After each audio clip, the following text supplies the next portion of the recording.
What is up, and good morning to you. Happy Monday to you. Hope your weekend was great. You may notice that the show today is in a little bit different of an environment. I've kind of mixed things up. I like to mix things up, so we're going to do the show from over here today. In fact, let me turn the water on and get started moving with all this stuff. Just a couple of quick things that I wanted to go through. We're going to change a little bit of the way that this show works. Well, I have been doing it every day, but I'm actually going to change it so that the coffee show is just Mondays, and then I have some other stuff that I'm really excited about that's going to take up the rest of the week. So check back on the website for that. The other really cool thing you may have noticed if you're watching this in the morning is that you don't have to go anywhere particular on the site to get to whatever's most recent, because it's just right there in your face. So check that out. Now, as far as the other thing that is new is I'm starting to really push more on the newsletter. So if you're, instead of getting the content during the week, if you would rather just get it all at once at the end of the week or whatever, you can sign up for the newsletter. There's a form at the bottom of this page and in about 12 other places on the page. In fact, if it's your first time here, you probably already saw my face pop up, but you can check that out and go there and have a good time. So the other thing is that the Monday morning coffee show is going to become the podcast episodes. So for the time being, Think Like Me or Don't is going to be featuring segments of the Monday morning podcast, Monday morning coffee show, I apologize, which will be released Monday mornings at the same time that this show is actually released. So check out for that. A lot of things that are kind of shifting around, but I think it'll all make sense. So you just got to take a look there. So anywho, now you are here, hopefully because the links that brought you here were intriguing enough. But I have this thing in my head that I've been thinking through and kind of coming up with that I've only explained to a couple of people, and I just figured it was time to share it with everybody. So the idea is one wife, one mistress, one vice. And this is... I named the things that way specifically because I want to get you thinking about these different things. So let me back up a little bit. I need to tell you kind of the backstory of why this came to be, where this came from, and why you should really care about it. So if you know me, you may know this about me, but if you don't, I am not somebody who really enjoys saying no.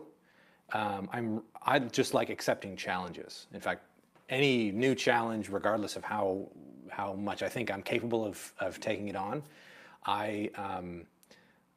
it doesn't really matter. I just say yes to everything because I want the challenge. I want to try new things. I want to see new things. I want to see what I'm capable of. And also, I think there's probably a psychological block that I have too, where I'm just not capable of like just saying no because I feel like I need to say yes to everything in order so that people will like me. But anyway, we can dive into my own psychology later. But as you can probably imagine, saying yes to everything just leads to a lot of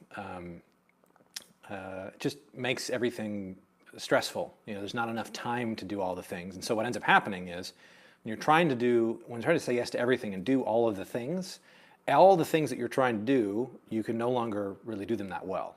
So where before, if maybe you're doing one or two things, you could really dig and focus your time on those things and do them well. When you're trying to do 100 things, none of the things actually get done. First of all, they never get done. And second of all, they don't get done very well. And so, as in a rare moment of sanity in my head, this is probably 8 months ago, I sat down and I was thinking, man, there's too much stuff that I'm trying to do. And by the way, just as a caveat, I'm not explaining this concept or going through this because I feel like I've mastered this whole process, because I'm still terrible. I still say yes to everything. But I wanted to share the thought just to see if it made sense to anybody else. So a while ago, I started to think, man, I'm doing too much. I'm saying yes to too many things. I need to start saying no to things. And it actually, what really catalyzed that was that I read an article, or if I'm honest, I skimmed the article, but I read a part of an article from the American Psychological Association that said that multitasking is actually not a thing. Nobody's capable of doing more than one thing at once. All they're capable of doing is switching back and forth between tasks quickly. But what they talked about is that there's a cost to switching back and forth between tasks. And that really clicked with me. And I think like I really like that because I find it to be so true. Anytime I'm in the middle of something, and then I realize I need to go do something else, like I'm less. I don't want to go do the other thing because I'm in the middle of the thing that I'm trying to do, and it's hard to continue, to jump into the next thing, and I just feel more tired with the more things that I'm trying to do. And so, as I was thinking about this and remembering that article, it clicked for me that what I needed to do was instead of trying to do a bunch of different things, I needed to get organized. Right. So that was the first thing. I need to realize that I need to get organized so that I wasn't just wasting all this energy switching back and forth between things. Well, the crazy thing is, I realized that when I deal with like my projects or my task management, the second piece of this that I realized was that I don't treat my work life the same way that I treat like my hobbies or my personal life. So instead of I may set goals or metrics for myself in my work life, but I don't do the same thing in my personal life or with the hobbies that I'm doing. Like I just treat them all differently. So now, as I started thinking about this, I realized that I wasn't multitasking just between tasks, but I was multitasking. I was switching between task systems, which I know for most of you it's like, okay, you're splitting hairs here, but for me it's a big deal. Like it's a huge difference between having to manage what I need to do and having the system of how I manage those things being different. So it's like when I'm in work mode, I go to this task list and this is how I do things. When I'm in home mode, I have to remember things because that's just the way that I've done it. And when I'm in hobby mode, I don't even think about it. Right? That tended to be what was happening with me. So I realized I needed to unify all of my systems, and that led me to realize that was like really where it became apparent that I was trying to do too much. Because I just decided, all right, let's just take everything that I'm trying to do, all of my little projects, my hobby projects, my work projects, my home life projects, all that stuff. Let's just put it all into one big pile. When I used to clean my room when I was a kid, I would literally just take all the things from everywhere and dump them in a pile in the middle, and then organize them from there. And then stuff that needed to be thrown away got thrown away, and stuff that needed to be organized in a certain place got put in a place. And so that's what I was doing with these different projects and tasks. I for the longest time had the longest list of like what I call back burner projects. So it's things that I wasn't currently really working on, but that I kind of wanted to. And that in the back of my head, I was like, I'll get to this eventually. Things like going back to school and getting my law degree and starting a band. And I thought about starting a local community choir. There's a list as long as your arm of things that I thought I was gonna go do. And as I made this I started to organize them and put them into a linear list this way. I started to realize that there were only a few of them that I cared enough about to really that I could say that I was passionate about them, because I wanted to list them in order from I don't want to die having not done this to, or I don't want to die having not done this, or I need to do this in order to not die, all the way to I could, give or take. This would be fun, this would be cool, but it's not really that important to me.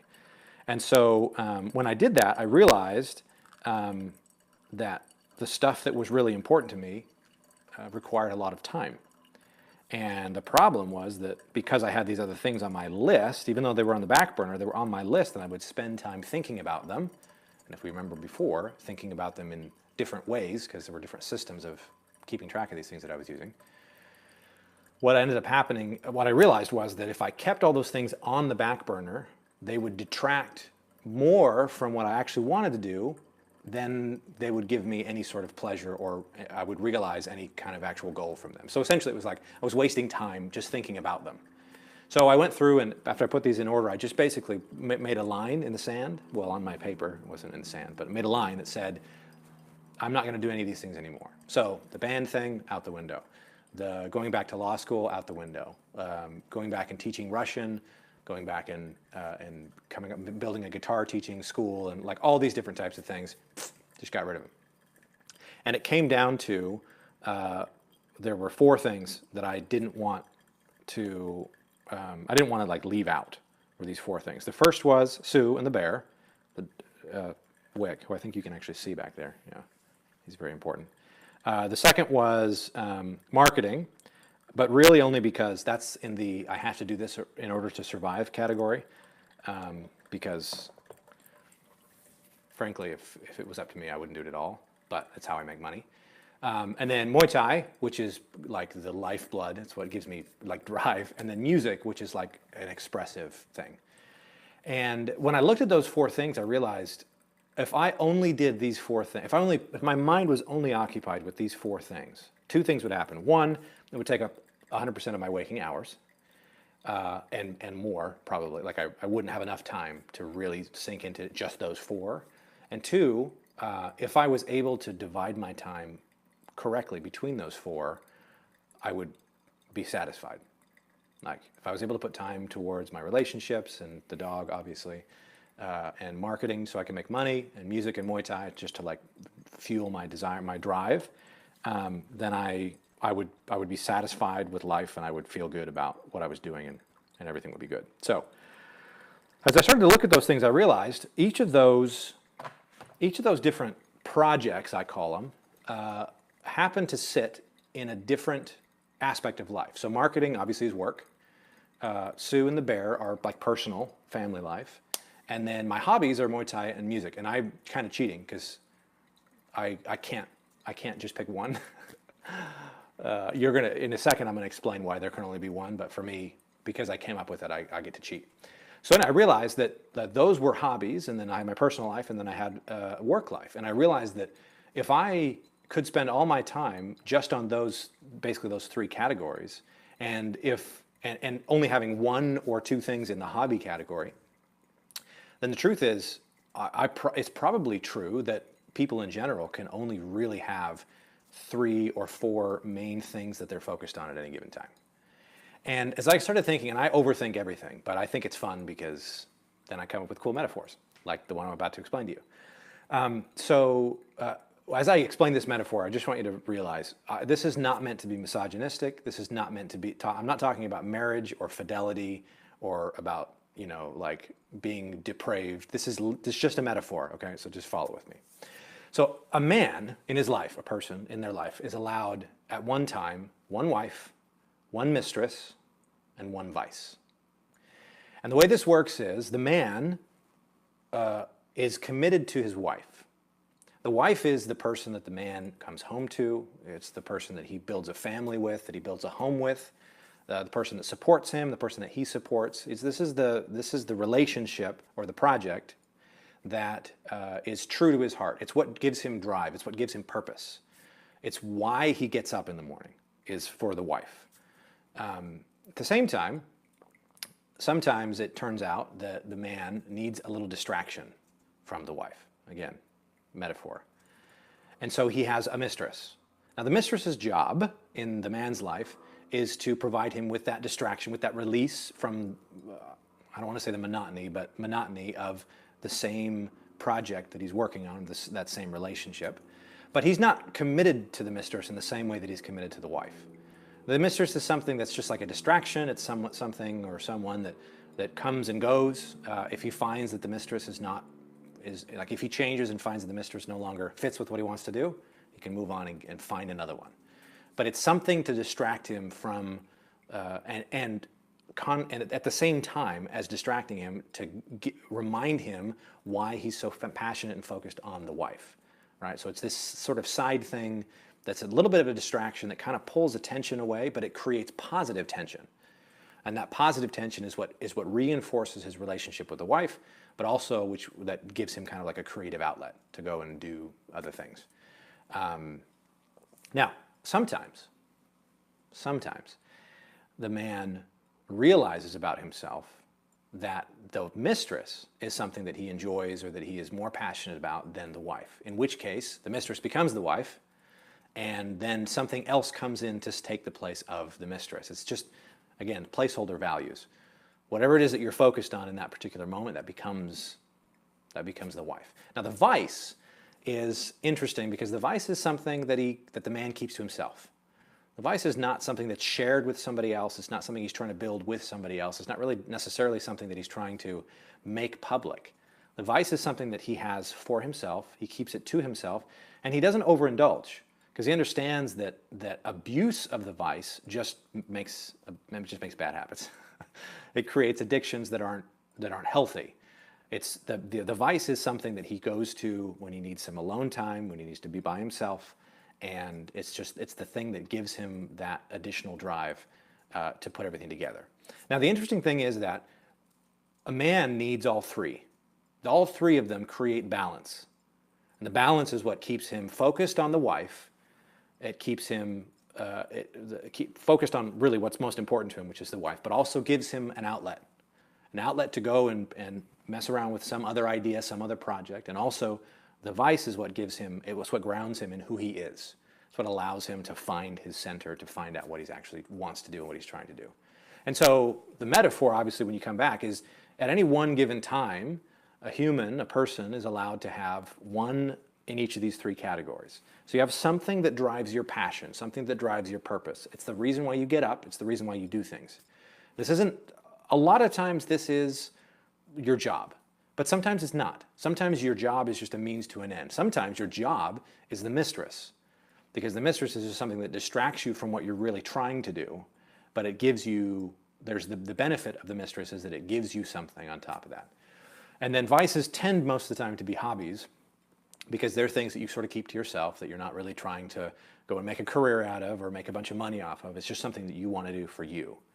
And so when you think about, the thing about for me is that when I've started to think about my life and what I want to do in these three categories, it helps me to focus and realize, okay, in my life right now, let's be honest. If I was to look at my life in the last, let's say look over the last 30 days, think about where I put my time and my focus, and where I focused my energy and my attention and my passion. What of the projects that I have undertaken is the wife to me? What actually is that? And in the same token, what's the mistress? What have I put my attention towards? What's really gotten my passion, and what's been the distraction? And then what are the things that I'm using what are the vices, the things that I'm sort of keeping to myself? And the real question you have to ask is, are the vices being kept to yourself, and are you abusing them? Because if you're abusing them, they become addictions, and that's not healthy. And is the mistress taking more of your attention than the wife is? Because if that's so, then the mistress is actually the wife, and the wife is the mistress. And if that's not the way that you want it to be, then you have to think about the actions that you're actually taking. Because what you do is going to indicate what's actually important to you. So moving forward, as you look back and you think about, okay, this is what I've been doing over the last, in fact, I would do that. Over the last 3 weeks, what have you really put your focus and attention to? What have you really been passionate about? What's really gotten you up in the morning? That sits in the wife category. And then what's the thing that's distracted you from all of that, that's kept pulling you away? And is there an unhealthy balance between those two? Okay, put that in that category. And then what are your vices? Are you abusing them? Are you underutilizing them? Like, what's actually happening there? And then start to make decisions about, okay, for the next 6 months, or even the next 6 weeks, what do I need to do to make sure that what's in the wife category is actually what I want to be there? Make sure that the thing that you think is most important to you is because of what you're doing. Because at the end of the day, after those 6 weeks, the only thing that's going to matter is what you did for the last 6 weeks. So if you go into it and you just sort of do, that's fine, except you might be surprised to find out what you actually value and what's actually important to you. Because if you look back, that's what's actually going to tell you that.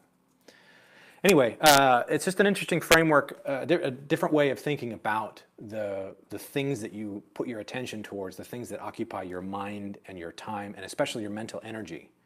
And I think if you do that exercise of discovering what really is most important to you, and compartmentalizing things down into realizing that you really can only focus on those three things at any given time. So hope that made sense to you. If you are do that exercise, and if you do that, put in the comments below what yours are, and let's start a conversation about it. I think it'll be a lot of fun.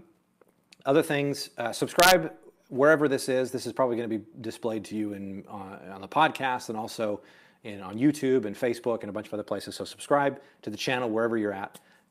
Check back to brettmarno.com for more content, and we will see you all later.